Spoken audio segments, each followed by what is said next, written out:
नमस्कार हमारे प्रिय विद्यार्थियों और दर्शकों। आज हम बात करेंगे हिंदी साहित्य के आदिकाल के बारे में। हिंदी साहित्य जब हम कहते हैं तो निश्चित रूप से एक भाषा के बारे में बात करते हैं और उसमें लिखा हुआ साहित्य, और इस साहित्य को अलग अलग दृष्टियों से लोगों ने परिभाषित किया है। जनता के चित्तवृत्तियों से इसको जोड़ा है, संचित ज्ञान राशि से जोड़ा है। तो साहित्य के बारे में जो लिखित साहित्य है उसके बारे में विचार और धारणाएं अलग अलग हो सकती है।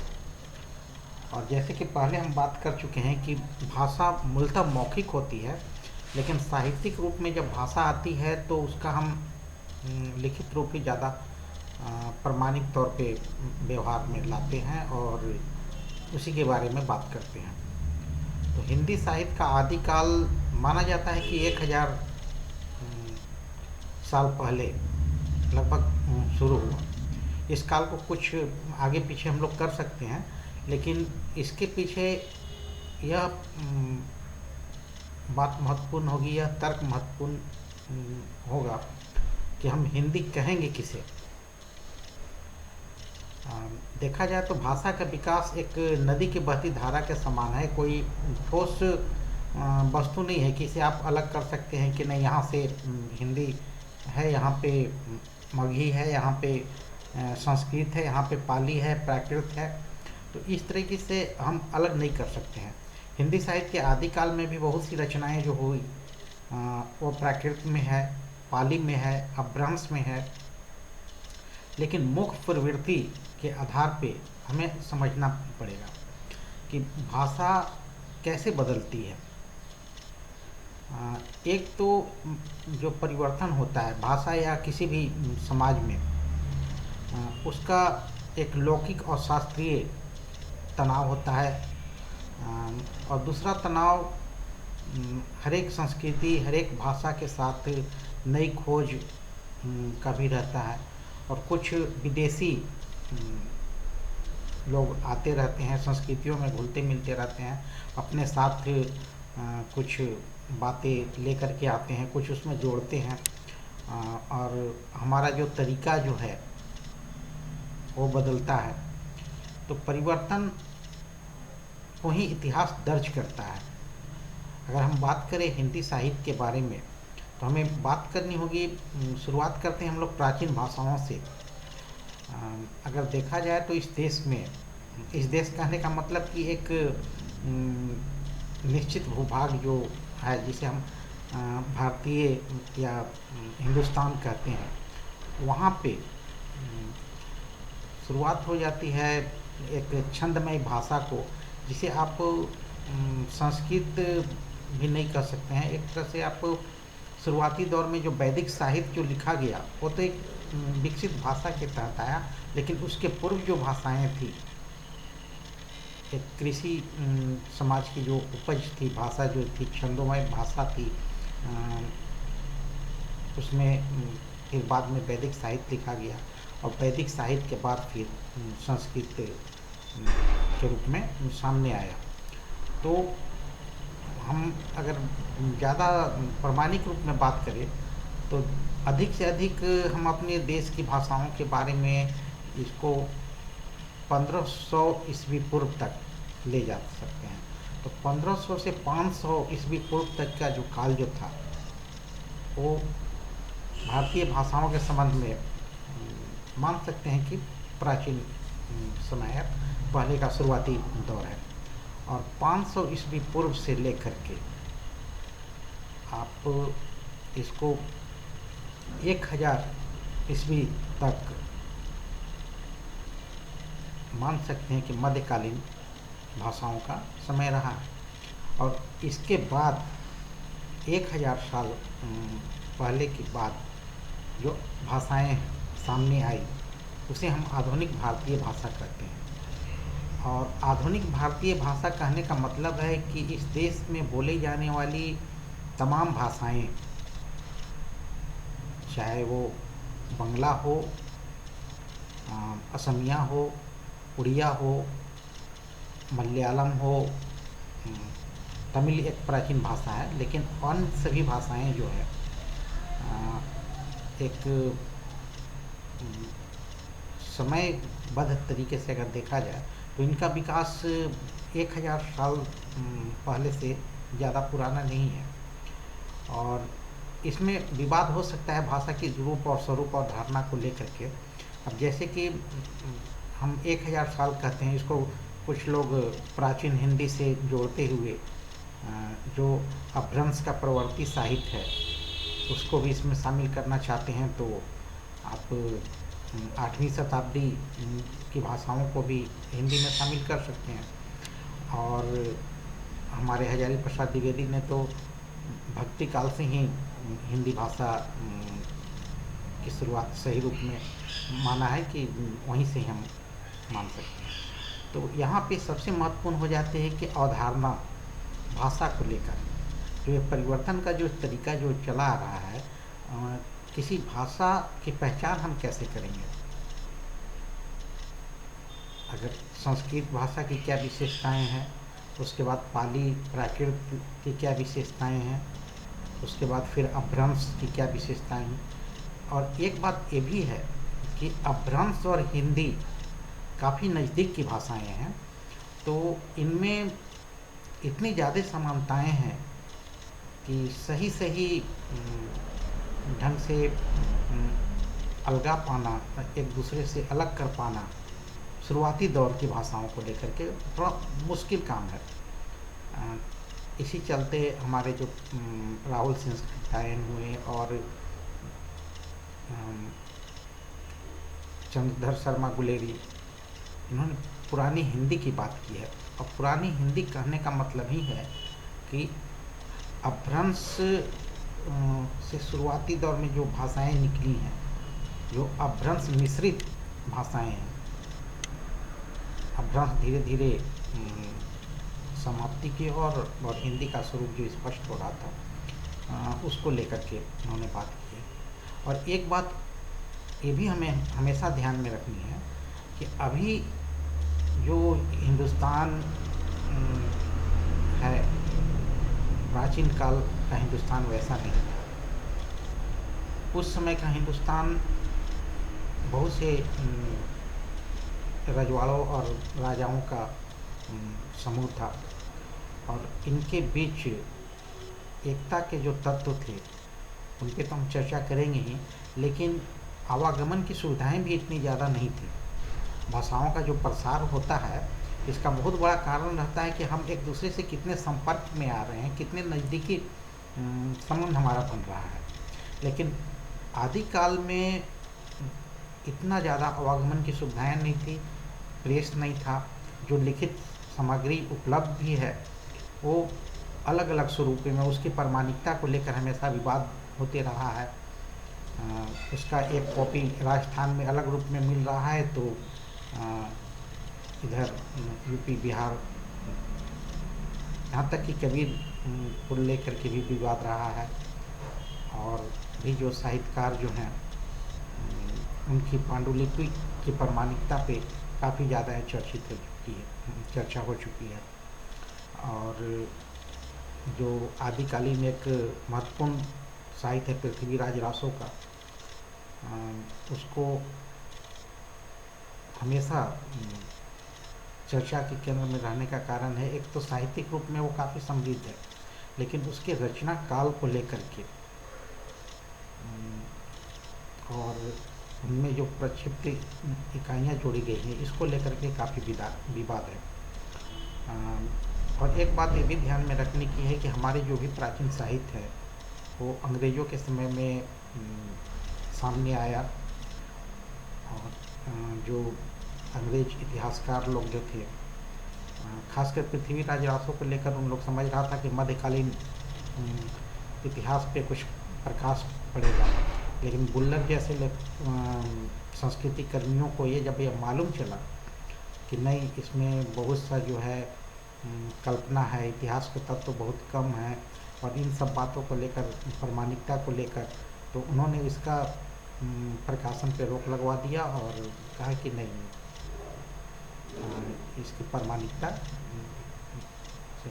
तो इसके पक्ष और विपक्ष में भी तर्क दिए जाते हैं और ये सब विवादें पुराने साहित्य को लेकर हमेशा से होता रहा है। और जैसे कि हमने बात की कि हिंदी साहित्य का शुरुआत कहाँ से किया गया, तो शुरुआती दौर विवादास्पद रहता है कि हम उसको 1000 साल लगभग कह रहे हैं, तो 200 साल आगे पीछे भी हो सकता है। आप भक्तिकालीन जैसे कि आचार्य हजारी प्रसाद द्विवेदी वहाँ से इसको जोड़ते हैं। और दूसरी बात ये भी है कि साहित्य का जो स्वरूप है, साहित्य हम जिसे कहते हैं, उसको लेकर के भी विवाद है प्राचीन साहित्य को। अब जैसे कि बहुत सा सिद्धनाथों का जो साहित्य है, आचार्य रामचंद्र शुक्ल सिरे से उसको खारिज कर देते हैं कि नहीं, ये सब साहित्य नहीं है। उन्होंने अपने हिंदी साहित्य के इतिहास में देसी भाषा काव्य और अपभ्रंश काव्य को जो बांटा है दो भागों में, देसी भाषा काव्य और जो धार्मिक काव्य है जिसमें उन्होंने सिद्धनाथ और जैन काव्य को रखा है। तो जो सिद्धनाथ जैन काव्य है, उन्होंने माना कि ये बिल्कुल साहित्य की चीज़ें नहीं हैं। उनकी जो साहित्य की धारणा थी वह कुछ अलग थी। और दूसरी ओर जो हमारे अन्य लेखक आलोचक हैं जो हिंदी साहित्य, तो उन लोगों ने सिद्धनाथ और जैन साहित्य को भी महत्वपूर्ण मानते हुए इनके बारे में चर्चाएं की है। और हमारी साहित्यिक परंपराएं जो आदिकाल से शुरू होती है, वहाँ पे सिद्धों का भी योगदान है, नाथों का भी योगदान है, और जो साहित्य के अंतर्गत है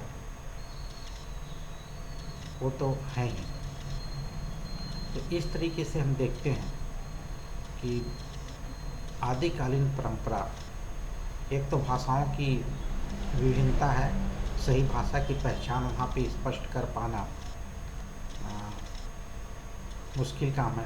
अब जैसे हिंदी अगर हम कहते हैं तो हिंदी मध्य देश की भाषा है, और मध्य देश की भाषा में आप उसका पूर्वी और पश्चिमी दोनों स्वरूपों में काफ़ी अंतर हमें मिलती है। लेकिन हम लोग देखते हैं कि केंद्रीय प्रवृत्ति की ओर जाने की जो झुकाव जो है वो भाषाओं में उपलब्ध है। इस आधार पर हम परिभाषित करने की कोशिश करते हैं कि नहीं, अब जैसे कि हिंदी को लेकर, हिंदी की पहचान हम कैसे करेंगे कि अपभ्रंश से कैसे अलग हो गई। ये बहुत ज़रूरी है कि आप हिंदी की प्रवृत्ति को समझें, तभी हम कह सकते हैं कि नहीं साहित्य हिंदी का है कि नहीं है।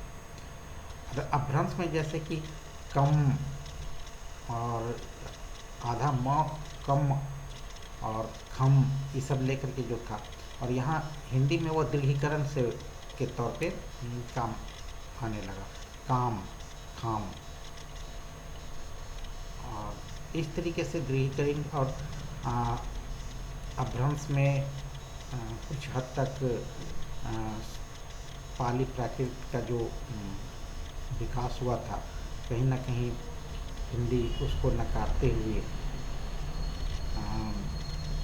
परसर्गों का प्रयोग बहुत ज़्यादा होने लगा। अब संस्कृत में क्या है कि हम लोग जो विभक्ति चिन्ह है वो आपस में जुड़े हुए रहते हैं, और उसके बाद जो भाषाएं विकसित हुई, धीरे धीरे विभक्ति चिन्ह को अलग किया जाने लगा, और हिंदी में आकर के लिए, में, पर, सब विभक्ति चिन्ह काफ़ी अलग अलग हो गए। तो इस तरीके से एक तो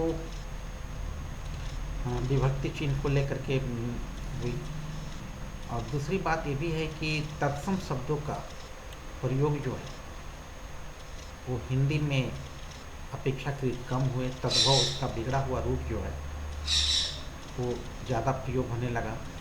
और आम जनता के नज़दीक चूँकि ये भाषाएँ थी,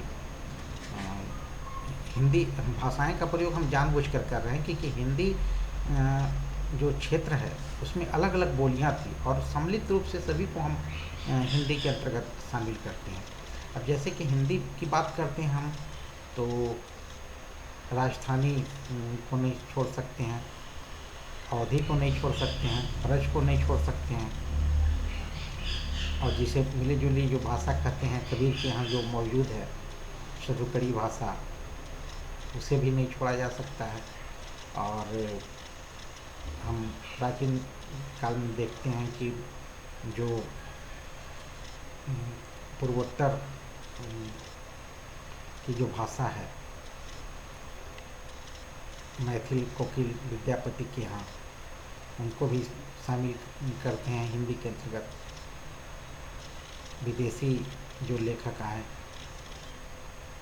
उनको भी हम हिंदी के अंतर्गत रखते हैं।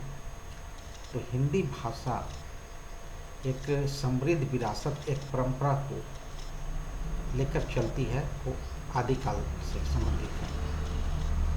इसमें इसके पीछे कारण अलग अलग हो सकते हैं, लेकिन एक सम्मिलित विरासत, एक बहुत बड़े क्षेत्र को अपने आप में समेटने की कला, यहाँ तक कि जो विदेशीपन है, जो विदेशी भाषाओं के गुण है, उनका साहित्य का जो स्वरूप है, जो अमीर खुसरो जैसे लेखक हमें उपलब्ध कराए हैं, इन सभी को साथ लेकर चलने की बात हिंदी साहित्य में आती है। तो हिंदी साहित्य का मतलब एक व्यापक अवधारणा से है, भाषा को लेकर, क्षेत्र को लेकर और साहित्य को लेकर अलग अलग प्रवृत्तियां हैं हिंदी साहित्य में। और हिंदी साहित्य की बात करते हुए